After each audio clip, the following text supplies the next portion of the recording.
It's kale picking day,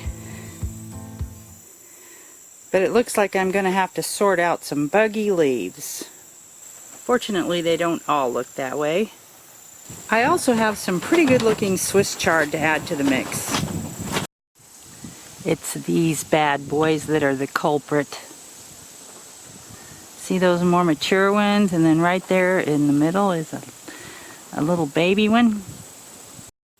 Surprisingly, and for the most part, those worms haven't bothered the Swiss chard plants. I picked off the kale pretty hard, threw aside a bunch of them that were badly damaged, but I've saved some that had minimal damage on them.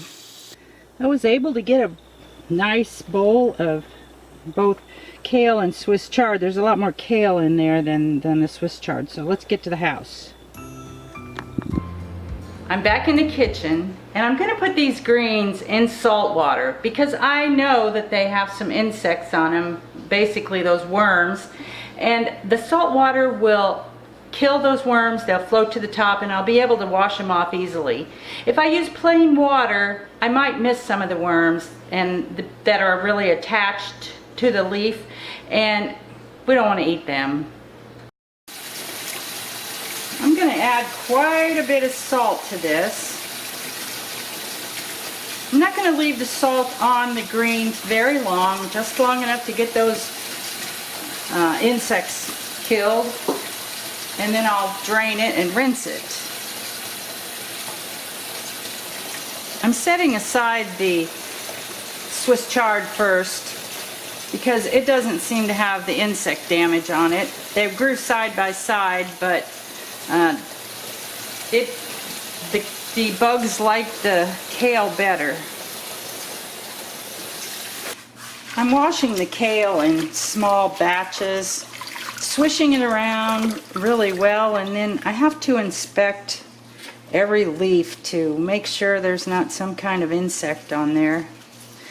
Now, there's some fairly heavy damage on some of these leaves, but I'm not very worried about this. My plan is to dehydrate this kale, and I think that the bug damage, as long as I'm washing it well, is not going to affect the quality of the end product that I'm after, because I'm going to dehydrate the leaves and then crush them up, store them in a jar, and use dabs of them, like a tablespoon or so, to add to my wintertime soup to give it some extra nutrition and a little bit of extra color too, because soup is always nice to have some green in it. There are some dead worms floating around in there, but to be honest with you, I'm kind of surprised at how few of them I found on the leaves and got rid of. I must have left the really bad ones out there. I've given my kale a good second rinse, and then I've got the Swiss chard rinsed and draining here in the sink. The next step, we're going over to a cutting board. At the cutting board, I'm going to take each leaf, lay it down like that, and slice the stem part out of there.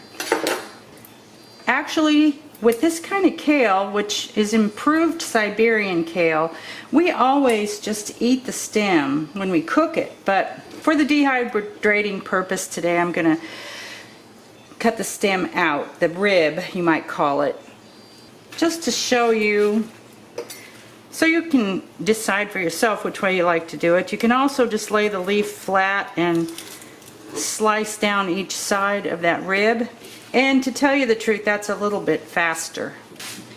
And here's a third way I came up with to do it. To hold it over the sink like this, where I'm going to let it fall, and with my knife gently shave down the sides. Now, you don't want to be too rough with that because it will cut the stem and you'll have to back up and start over again. And actually, this method has become my preferred method. It goes pretty quick. You can put it right down into your bowl, and I think I like that way best. I'm ready to put the greens on my shelves of my dehydrator. I have these fiberglass screens that I use when I'm dehydrating something that might fall through, so I'm going to use them today. My plan is to spread these leaves out on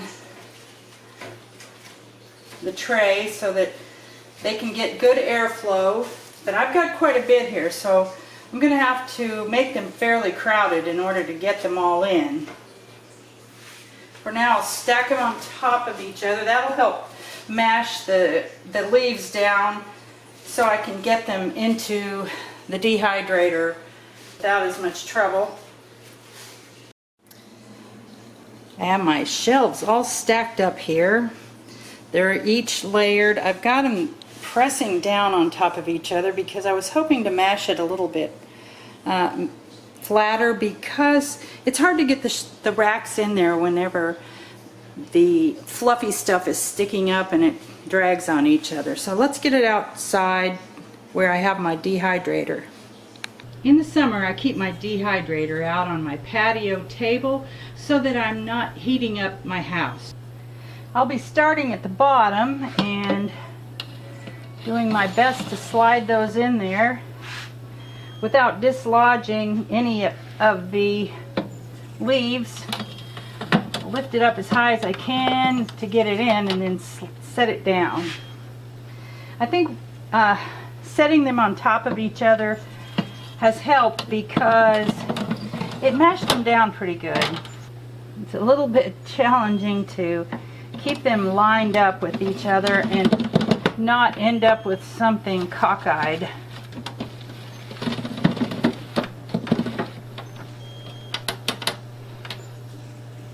Just like that. There's some cockeyedness going on there, but I can't do very much about it right now. Part of that's kind of crammed in there, but I think if I let it dry a little bit and shrink, then I can take it out and rearrange it a little better. So we'll get the drying process started and fix the problems a little bit later.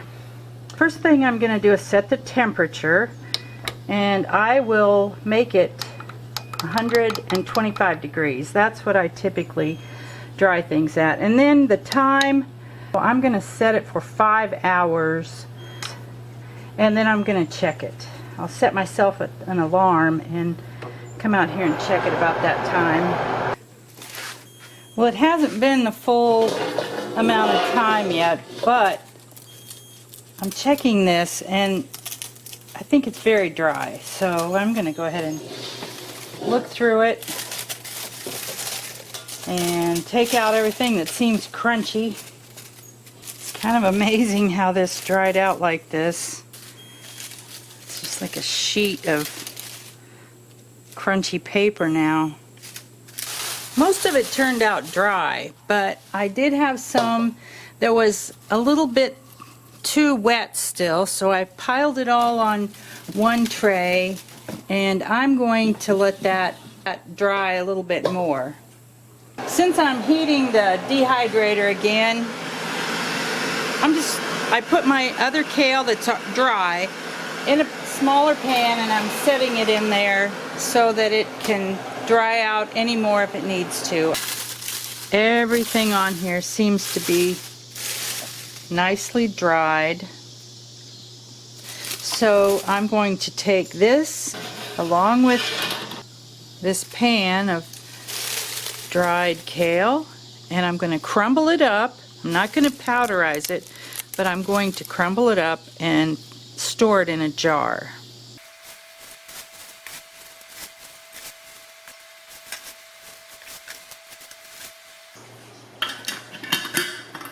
When I'm ready to add some kale to my soup, I'll probably take just a pinch of it, depending on how much soup I'm making. Maybe 1 or 2 tablespoons should be enough to add to soup, so that it doesn't really affect the flavor, but it adds some nutrition and a little bit of color to the soup.